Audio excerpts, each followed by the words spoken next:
자, 성경대학 시작하겠습니다. 이제 마태복음 이제 좀 시작할 텐데, 신약을 좀 시작할 텐데, 마태복음 다 읽었죠? 우리 계속 그 좀 성경 읽고 또 이제 성경대학 듣고 그러면은 좋을 것 같습니다. 마태복음은 이제 저자, 지금 마태복음의 저자가 이제 그 마태라고 이제 그 추정이 돼요. 그래서 성경에서는 이제 마태복음 저자가 이제 마태다라고 딱 나오지는 않지만 교회 역사에서 이제 예수님이 돌아가시고 마태가 마태복음을 쓰고 몇 년 안 됐던 그런 교회 역사에서 이 저자를 마태로 추정하기 때문에 아마도 세리 마태가 마태복음을 썼을 거라고 생각합니다. 그리고 이 마태가 이제 세리 마태 이렇게 나오죠. 예, 그 마태복음에는.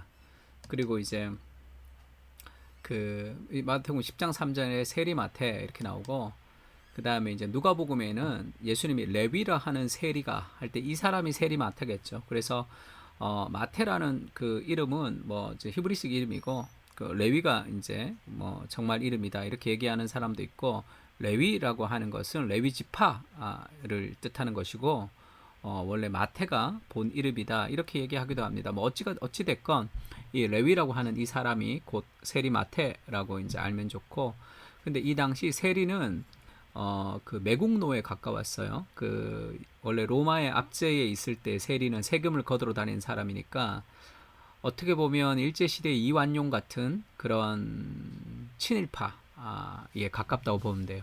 그런데 자기를 세리 마태라고 이렇게 얘기한 것으로 보아 굉장히 그 복음이 자기를 그 겸손하게 했고, 자기의 그런 치부를 드러낼 정도로 그렇게 복음의 어떤 그 겸손과 자유를 누린 사람이다 이렇게 해석할 수도 있습니다.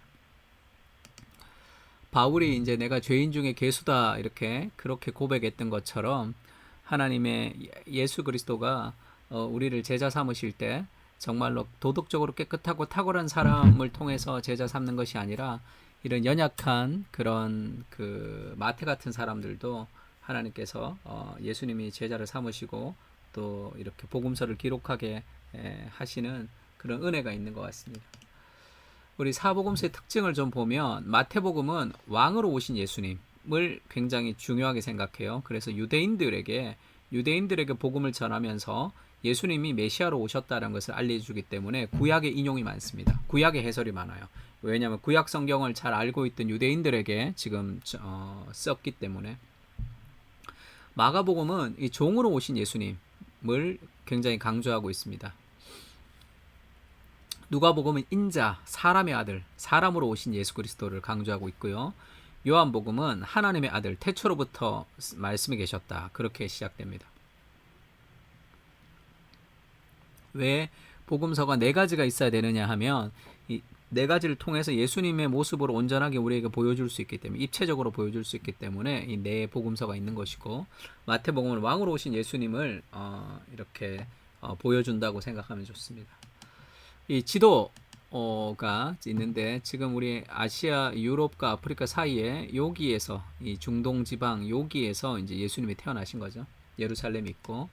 그래서 우리가 이제 성경 읽을 때, 마태복음 읽을 때 이제 좀 알아야 되는 것이 이제 뭐 갈릴리라는 마을이 이 예수님이 이 생활하셨던 곳인데, 이게 이 그 유대 북쪽에 있어요. 갈릴리.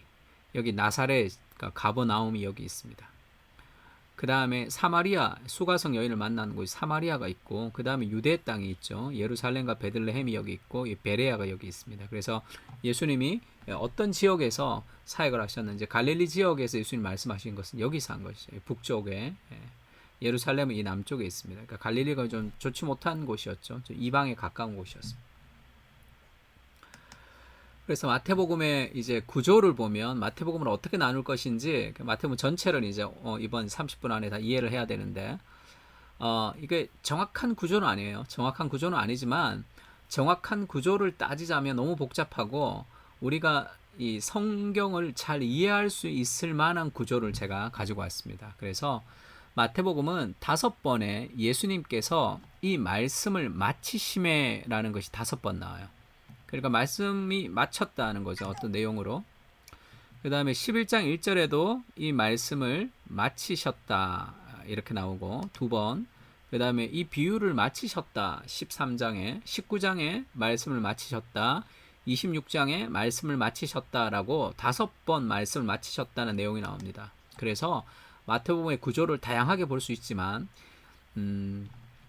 이 서론이 있고 그다음에 결론이 있고 그다음에 5번의 말씀을 마치셨다는 것을 통해서 하나, 둘, 셋, 넷, 5번의 설교로 구성되어 있다. 5번의 스토리로 구성되어 있다라고 보시면 됩니다. 왜 5개냐 할 때 이 지금 마태복음은 이 유대인들에게 그 구약의 율법의 완성자로 오신 예수 그리스도가 그 왕으로 오셨다, 메시아로 오셨다는 걸 알려주기 때문에 구약의 인용이 많습니다. 그래서 이 5가지가 모세오경 있죠. 모세오경이라는 그 율법을 이 마태복음에서 이 5가지를 통해서 그 율법의 완성자가 되시는 예수님을 상징하는 것이 아닌가 그렇게 추정을 해요.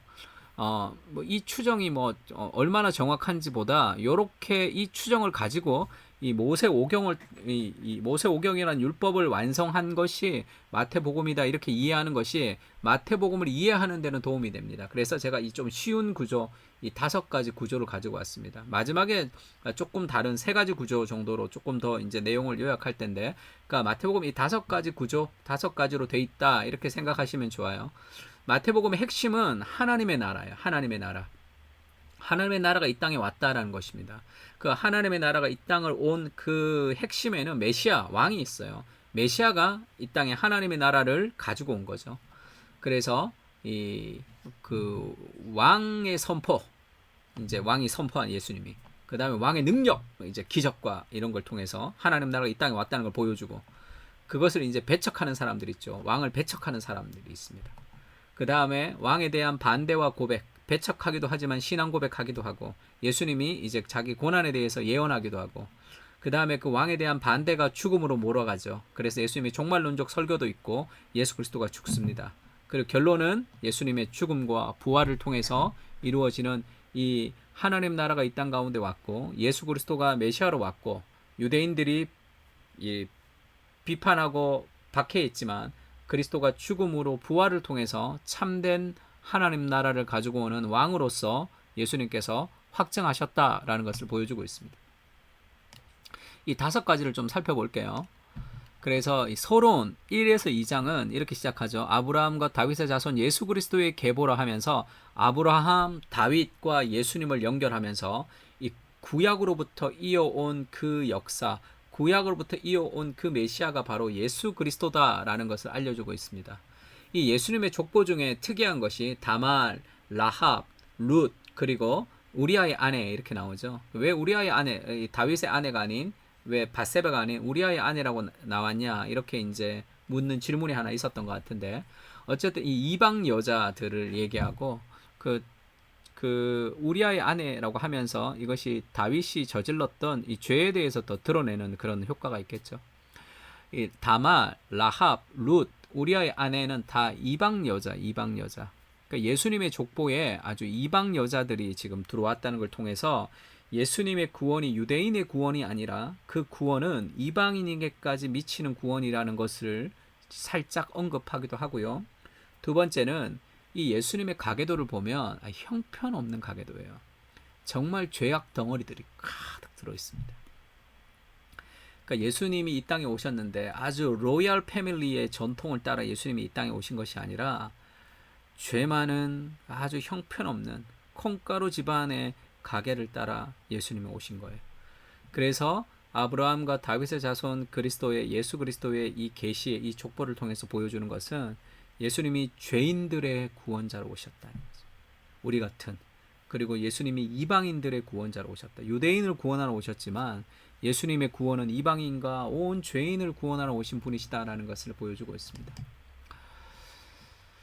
그래서 지금 이 서론에 보면 이제 그 다양하게 구약을 인용해요. 그러니까 예수님이 이제 그 헤롯의 공격을 피해서 예수님이 이제 그 애굽으로 피했다가 다시 이제 올라온 그런 사건이 있습니다. 2장에 보면 요셉이 일어나 밤에 아기와 그의 어머니를 데리고 애굽으로 떠나가 헤롯이 죽기까지 거기 있었으니 이는 주께서 선지자를 통하여 말씀하신 바 애굽으로부터 내 아들을 불렀다 함을 이루려 하심이라 하면서 애굽으로 떠나갔다가 다시 돌아온 사건을 가지고 애굽으로부터 내 아들을 불렀다, 이 예언이 응하였다, 이렇게 구약을 인용해. 호세아서를. 호세아서 1장 11절에 이스라엘이 어렸을 때에 내가 사랑하여 내 아들을 애굽으로 불러내었다 하면서 이 출애굽을 얘기할 때 이 내 아들은 이스라엘을 얘기합니다. 근데 지금 마태복음에서 내 아들은 예수님을 얘기해요.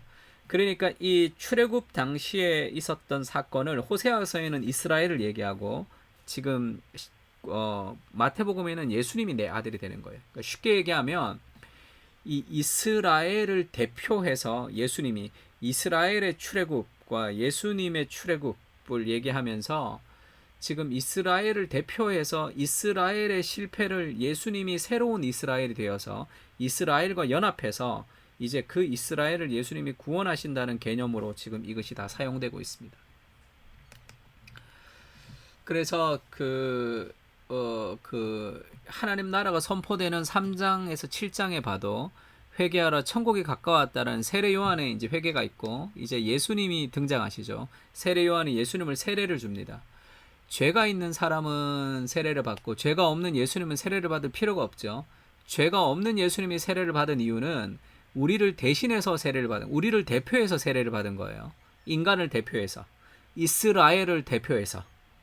그래서 예수님이 세례를 받으시고 그 다음에 예수님이 시험을 받으실 때도 성령에게 이끌리어 마귀에게 시험을 받으러 광야로 가셔서 40일을 굶주리셨다, 이렇게 얘기하죠. 성령께서 이끌었어요. 마귀에게 시험을 받으러 광야로 보냈습니다. 광야 40일을 통해서 지금 이스라엘 40년 광야를 떠올리게 하는 거예요. 이스라엘의 40년 광야에서 이스라엘은 실패했지만 그 새로운 이스라엘이신 예수 그리스도, 이스라엘과 연합된 예수 그리스도가 그것을 이제 승리하시면서 이스라엘의 승리를 만들어 주시는 거예요. 총괄갱신이라 그래, 이거를.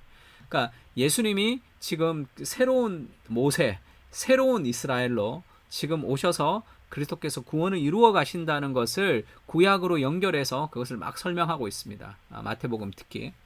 그래서 이스라엘이 광야에서 실패했던 이유가 뭐예요? 이스라엘이 광야에서 실패했던 이유가 사람이 떡으로 살지 않고 하나님의 말씀으로 살았다는 것을 깨닫지 못했잖아. 그래서 예수님이 사람이 떡으로 살지 않고 하나님의 말씀으로 산다는 것을 선포함으로 이스라엘의 실패를 승리로, 이스라엘을 대신해서 그 이스라엘의 실패를 다시 승리로 돌리는 그러한 모습으로 예수님이 등장했다는 걸 보여주고 있습니다.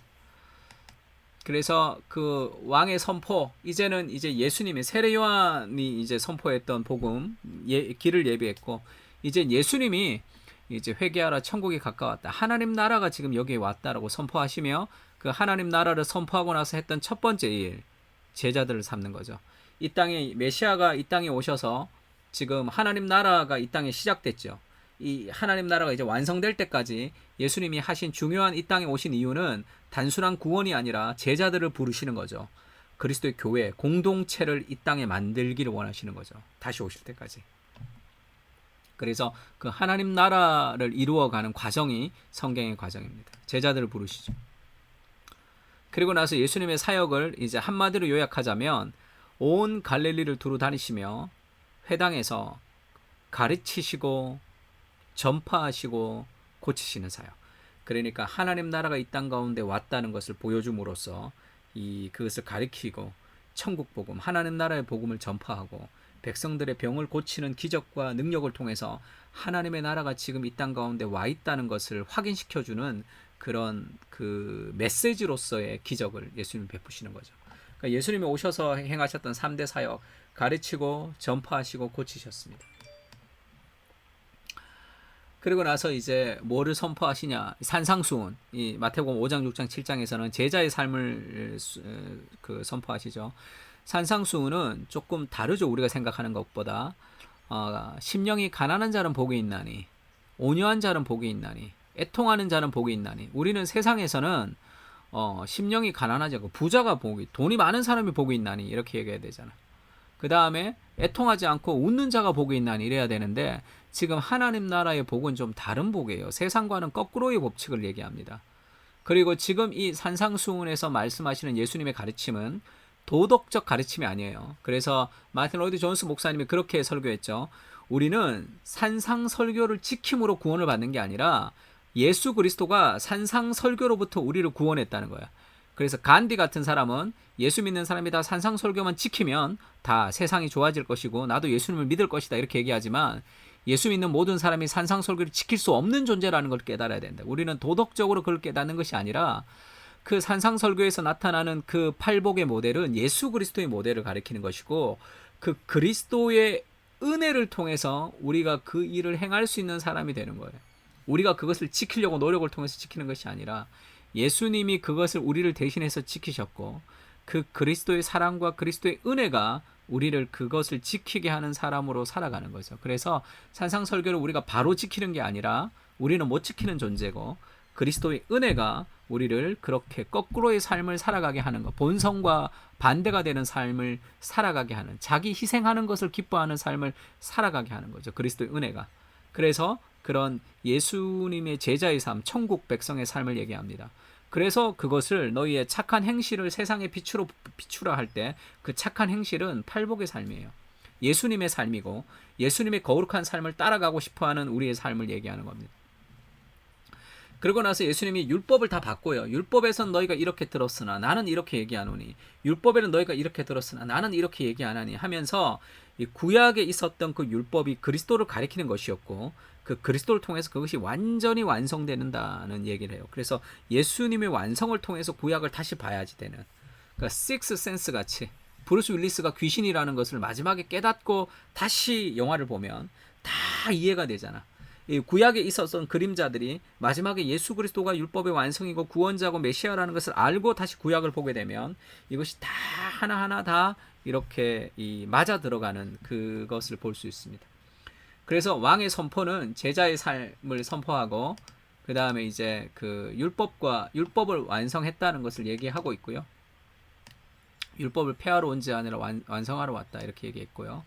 그 다음에 이제 그 가르침이 있었죠. 하나님 나라가 이 땅에 왔다는 가르침이 있었고, 그 다음에 그 가르침을 이제 능력으로, 기적과 능력으로 하나님 나라가 이 땅 가운데 왔다는 것을 보여주는 가시적인 상징으로 지금 이 기적이 있습니다. 베드로 백부장의 하인, 베드로의 장모, 바람과 바다를 잠잠케 하고 귀신 들린 사람을, 중풍병자를 고치고 죄인을 부르시고, 또 중풍병자를 고칠 때는 단순히 병고침이 아니라 네 죄 사함을 받았다 이런 얘기를 하죠. 그래서 결정적으로 예수님의 병고침이 죄 사함을 상징하는 것이고, 그것은 결국 하나님의 나라가 이 땅 가운데 왔다, 내가 메시아로 이 땅 가운데 왔다는 걸 보여주는 상징으로서의 메시지예요. 이 예수님의 이 기적 자체도 하나님 나라가 왔다는 메시지로서 왕의 선포가 있었고 왕의 능력, 이제 그것이 이제 보여주고 있습니다. 그것이 8장까지, 8에서 10장까지 이어지고 있고요. 그러나 이것을 순순히 받아들이지 않고 배척하죠. 왕을 배척합니다. 세례 요한도 오해하죠. 아, 오시리가 당신입니까? 아니면 다른 일을 기다려야 됩니까? 내가 지금 너희가 눈으로 본 것을 그대로 전해라 이렇게 얘기하면서 예수님이 포로된 자에게 자유를, 갇힌 자에게 노임을 하면서 지금 그 예수 그리스도의 기적, 병든 자가 낫고 귀신이 떠나가는 이 모든 기적이 결국 하나님 나라가 이 땅 가운데 임했고 내가 메시아로 왔다는 것을 보여주는 상징이다 이렇게 얘기하죠. 회개하지 않는 도시들을 책망하기도 합니다. 그 다음에 이제 안식일 논쟁 이런 게 있죠. 안식일 날 먹었는데 왜 먹냐, 먹지 마라.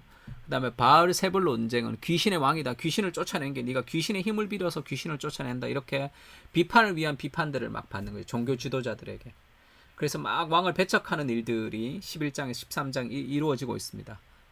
그래서 씨 뿌리는 비유를 예수님이 비유를 하고 여러 가지 비유를 이제 마태복음에서 가르치시는데, 왜 이 비유를 했냐 그러면 마태복음 13장 15절에 이 백성들의 마음이 완악해져서 귀로는 듣기에 둔하고 눈은 감았으니 이는 눈으로 보고 귀로 듣고 마음으로 깨달아 돌이켜 내게 고침을 받을까 두려워함이라 하였느니라. 지금 이사야 말씀을 인용했어요. 그러니까 예수님이 비유로 얘기했던 이유는 쉽게 설명하기 위해서 비유로 설명한 게 아니에요. 그러니까 제자들이 예수님 이 비유의 뜻이 무엇입니까? 이렇게 물어오니까 그 제자들에게 다시 그 비유를 예수님이 해석해 주시잖아요. 이 비유의 뜻을 저희에게는 알리지 않고 너희에게는 알려준다 하면서 예수님이 그것을 해석해 준다고요. 쉽게 얘기했으면 해석해 줄 리가 없죠. 그래서 결국 이 비유는 복음을 받아들이는 사람에게 복음이 무엇인지를 더 명확하게 알게 하고, 복음을 받아들이지 않는 사람에게는 복음을 거절하는 과정. 예수님의 비유가 선포되면 그 중간지대가 없게 되는 거예요. 복음을 받아들이지 못하는 사람은 복음을 거절하고, 복음을 받아들이는 사람은 복음 앞으로 확 오는, 지금 그런 역할을 하는 게 예수님의 비유라는 것을 알아야 됩니다. 그래서 그 예수님의 비유를 듣고 더 왕을 배척하는 사람은 배척하게 되고, 예수님께 헌신하고 싶은 사람은 헌신하게 되는 그런 선명한 메시지가 예수님의 비유예요, 비유. 그래서 내가 진실로 너에게 이르노니 많은 선지자와 의인이 너희가 보는 것을 보고자 하여도 보지 못하였고 너희가 듣는 것을 듣고자 하여도 듣지 못하였느니라. 예수 그리스도께서 알려주시는 거죠. 그런즉 씨 뿌리는 비유를 들어라, 이렇게 얘기하면서 설명해 해석해 주시죠. 그래서 이것이 쉽게 설명하기 위해서 비유를 한 게 아니라 결국 예수 그리스도의 비유를 통해서 왕을 더 배척하고 왕을 더 받아들이는 그런 일들이 일어납니다. 그래서 네 번째는 이 반대와 고백이에요. 이것이 섞여 있습니다. 세례 요한이 죽고 5천 명을 먹이고 무리를 걷는 것을 통해서, 그 다음에 장로들의 전통을 갖고 있는 사람들을 비판하고, 가나안 여인의 믿음도 마찬가지죠. 이 개에게 주지 않는다. 나는 이스라엘에게 왔지 이방 여자에게 오지 않았다. 이렇게 얘기하면서 개에게 주지 않는다. 이렇게 얘기할 때 이 여자가 주인의 상에서 떨어진 부스러기를 개가 먹습니다. 그러면서 이 여인의 믿음을 칭찬하죠. 그래서 결국 유대인에게만 구원이 있는 것이 아니라 이 가나안 여인에게도 구원이 있다는 것을 예수님이 보여주시고, 가나안 여인의 믿음이 이 유대인보다 더 크다는 거죠. 그러니까 누가 아들이고 누가 개냐? 유대인들이 지금 이방인을 개처럼 취급했는데, 이 개처럼 취급했던 이 여인의 믿음이 훨씬 더 큰 것을 보여주면서 지금 예수님이 그 유대인들에게 가르치는 메시지를 보여주는 거죠. 그리고 바리새인과 사두개인의 누룩을 조심해라, 그런 얘기도 하고, 베드로가 예수님을 고백하기도 하죠. 주는 그리스도시요 살아계신 하나님의 아들이십니다 고백도 하지만, 또 예수님 절대 십자가에서 못 박히면 안 됩니다 이런 얘기 했다가 혼나기도 하고, 그런 일들, 변화산 사건을 통해서 예수님이 신성이 드러나기도 하고요. 그리고 예수님의 가르치심이 있습니다. 그래서 14장에서 18절은 왕으로 오신 예수 그리스도를 반대하는 것과 그 다음에 이제 고백하는 것이 동시에 있다고 생각합니다. 그러니까 딱딱 맞아서 떨어지진 않지만 이 5가지 단락이 마태복음 이해하는 데는 도움이 됩니다. 그리고 나서 이제 그 죽음으로 몰아가죠. 반대와 죽음으로 몰아가는 것이 19장에서 29장입니다. 그 왕을 몰아가는 거죠. 그 이혼의 문제와 부자 청년, 그 다음에 포도원 품꾼들, 그래서 이제 주인의 아들이 갔는데 다 때려서 죽였다, 그 아들을 죽였다, 그런 얘기들. 그래서 예수님의 순환을 예고하죠. 예수 그리스도가 십자가에 죽을 것이라는 것을 얘기합니다. 그 다음에 예루살렘에 입성하죠. 성전을 청소하고, 그 다음에 부활 논쟁, 그 다음에 화 있을 찐저, 그 다음에 성전의 무너짐과 열처녀의 비유를 통해서 마지막 종말을 얘기하죠. 그리스도의 십자가의 죽음이 가까워왔다는 것을 얘기합니다. 좀 끊어졌는데 다시 이어서 하겠습니다. 그래서 이 종말론을 얘기하고, 그게 이제 25장까지.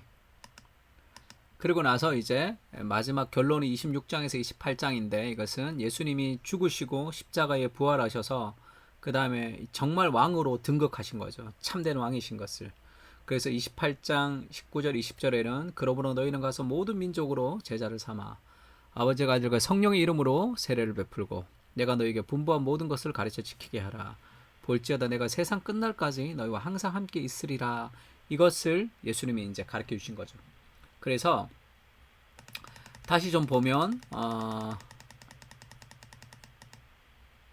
마태복음의 구조를 보면 이제 그 5가지로 나눠지는데, 왕의 선포, 하나님 나라가 이 땅 가운데 왔다, 그것을 보여주는 왕의 능력, 그러나 그것을 배척하는 사람들, 반대와 고백, 예수님을 죽이고 결국 그리스도께서 참된 왕으로 하나님 나라를 가지고 오셨다는 것을 이 땅에 보여주는 것으로 지금 결론이 나는 것이 마태복음입니다.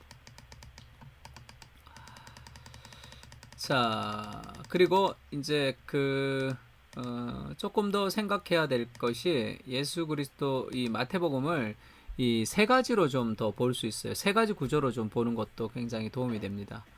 그러니까 예수님이 이렇게 마치셨다는 것이 5번 나오지만 예수님이 전파했다, 시작했다는 게 2번 나와요. 그러니까 마태복음 4장 17절에 이때부터 예수께서 비로소 전파하여 이르시되 이런 얘기가 나와요. 회개하라. 하나님 나라가 가까웠다. 천국이 가까웠다. 마태복음 16장 21절에 보면 이때로부터 예수 그리스도께서 자기가 예루살렘에 올라가 장로들과 대제사장들과 서기관들에게 많은 고난을 받고 죽임을 당하고 제3일에 살아나야 할 것을 제자들에게 비로소 나타내시니 비로소 전파하셨다. 비로소 나타내셨다. 이것이 시작하다라는 뜻이에요. 그러니까 4장 17절에 시작하고 마태복음 16장 21절에 시작하니까 이렇게 볼 수 있겠죠. 1장부터 4장 16절까지가 서론이고 4장 17절부터 하나님 나라가 가까웠다고 시작했어요. 16장 20절까지. 그 다음에 16장 21절에는 지금 죽음을 당하실 것을 비로소 가르치기 시작했습니다. 그러니까 지금 예수님이 시작한 게 2가지인데 하나는 회개하라 천국이 가까웠다 이렇게 하나님 나라의 복음을 알려주셨고 그 하나님 나라의 복음은 메시아인 왕으로 오시는 그리스도가 메시아가 가지고 오셨는데 그 메시아가 하나님 나라를 그리스도의 죽음과 부활을 통해서 가지고 왔다는 거예요. 그래서 이 지금 마태복음에는 2가지 사건을 굉장히 크게 얘기합니다. 하나님 나라가 이 땅에 왔다는 거, 그것을 메시아가 그리스도의 죽음과 부활을 통해서 가지고 왔다는 거예요. 그래서 마태복음 1장 1절에서 4장 16절까지는 서론인데 뭐겠어요? 하나님의 나라와 그리스도의 메시아가 하나님 나라 가운데 오셨다는 것을 알려주는 서론으로 지금 등장합니다. 그래서 크게는 이 2가지 사건이 있는 2가지가 있는 거예요. 하나님의 나라와 그리스도의 죽음이 있습니다. 그리고 지금 이 지역이 갈릴리라는 지역이 좀 중요한데 마태복음 3장 13절에 보면 예수께서 갈릴리로부터 오셨다 이렇게 얘기해요. 19장 1절에도 예수께서 말씀을 마치고 갈릴리를 떠나서 갈릴리로부터 유다의 지강에 오셨다 이렇게 얘기합니다.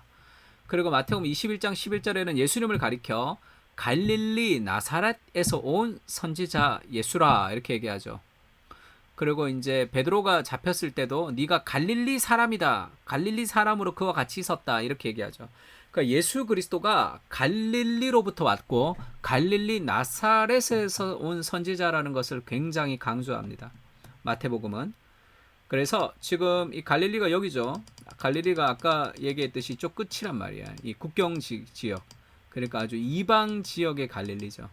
정말 이 예루살렘과 유다는 지금 이 밑에 있잖아. 여기. 그러니까 갈릴리 아주 촌동네 이곳에서 예수님이 선지자로 태어나셨다는 거예요. 그리고 여기가 활동 무대였다는 거예요. 예수님이 갈릴리가.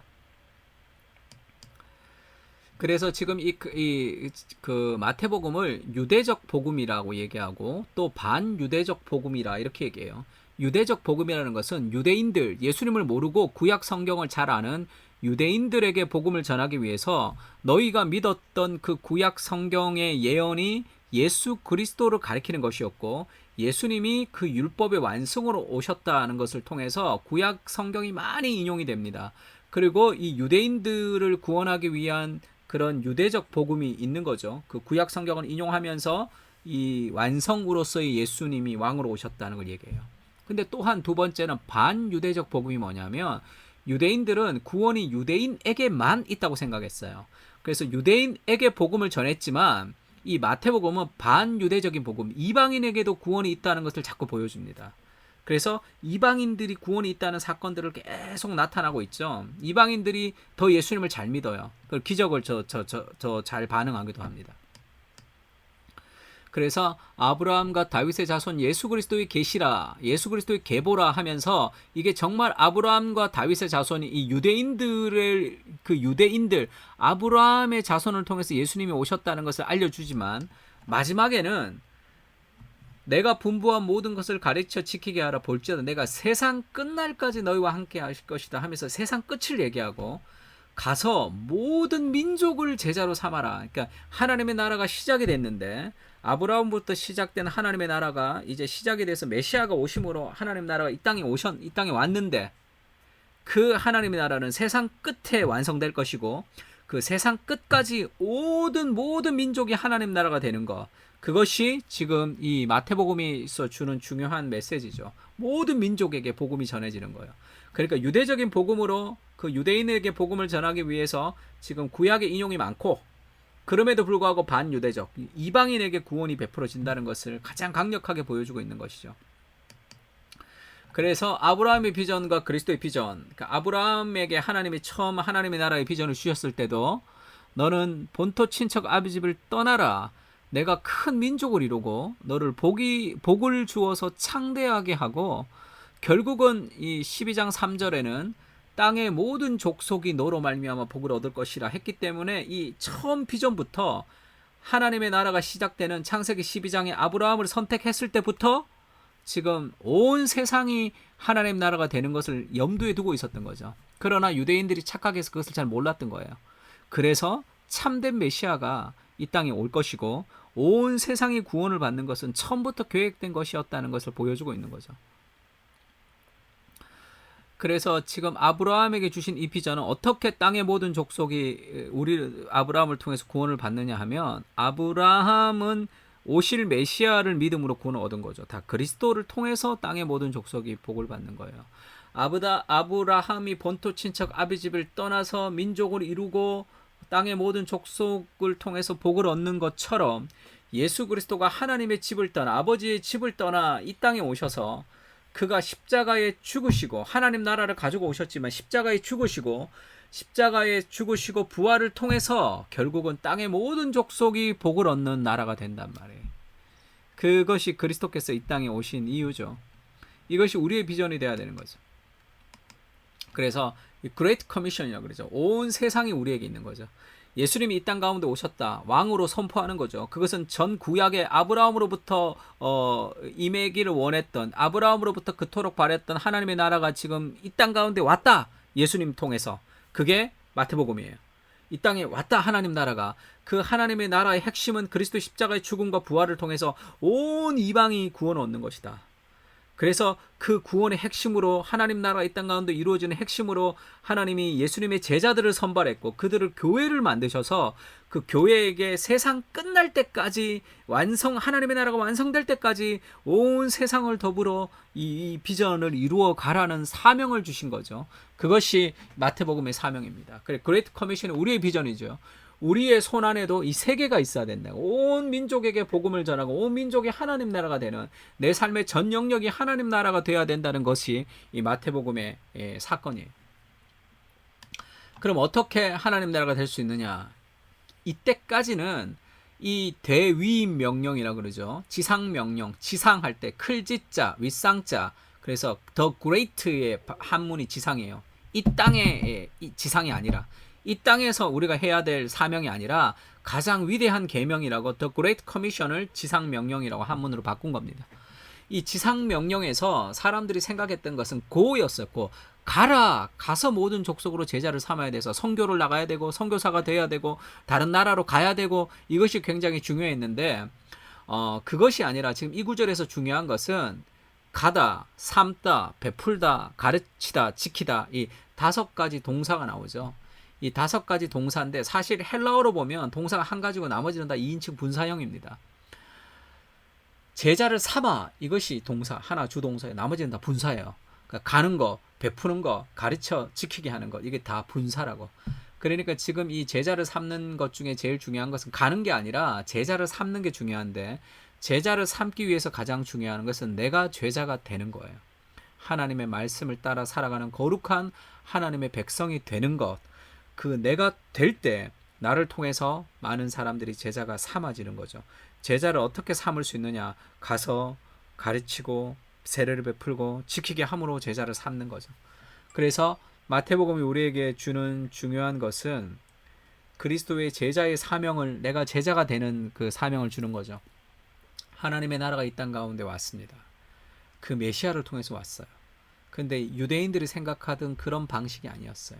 십자가의 죽음과 십자가의 희생을 통해서 하나님 나라가 이 땅 가운데 왔단 말이에요.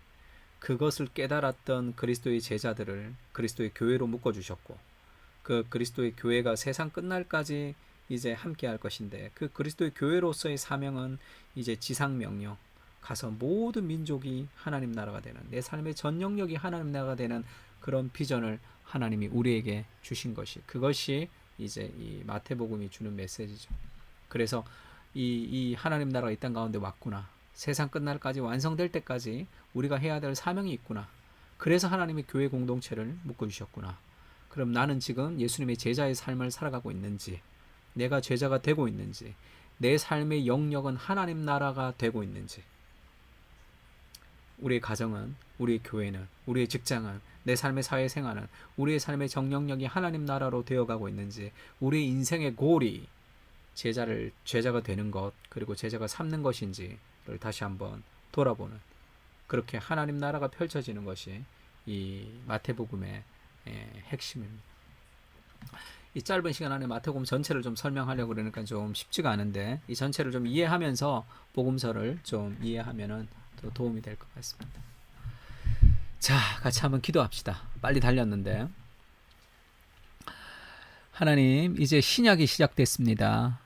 신약 안에 예수 그리스도께서 이 땅 가운데 이루셨던 그 사실들을 우리가 기억하고, 우리가 복음서의 특질 하나하나를 잘 기억하면서 묵상하며 하나님의 나라가 이 땅 가운데 임하였고, 그것이 단순히 2000년 전의 성경으로 끝나는 것이 아니라 오늘도 우리 삶 가운데 이어지고 있는 비전인 것을, 아브라함을 선택하셔서 본토 친척 아비 집을 떠나 내가 지시할 땅으로 갈 때 땅의 모든 족속이 너로 말미암아 복을 얻을 것이리라 말씀하셨던 그 말씀이 그리스도를 통해서 시작이 되었고, 이 우리라는 이 그리스도의 몸인 교회 공동체를 통해서 마지막 날까지 이루어질 것입니다. 우리가 그 하나님의 나라에, 하나님의 역사의 한 중간에 사명자로 살고 있다는 것을 기억하며 살아갈 수 있도록 주님 도와주시고, 그리스도의 제자가 되는 삶에, 그리고 그리스도의 제자를 삼는 삶에 헌신하는 인생이 될 수 있도록 은혜를 베풀어 주시옵소서. 축복하고 모든 말씀을 우리를 제자 삼기를 원하셔서 십자가에 죽으시고 하나님의 나라를 이 땅 가운데 이루신 예수 그리스도의 이름으로 기도합니다. 아멘. 자, 수고 많았습니다.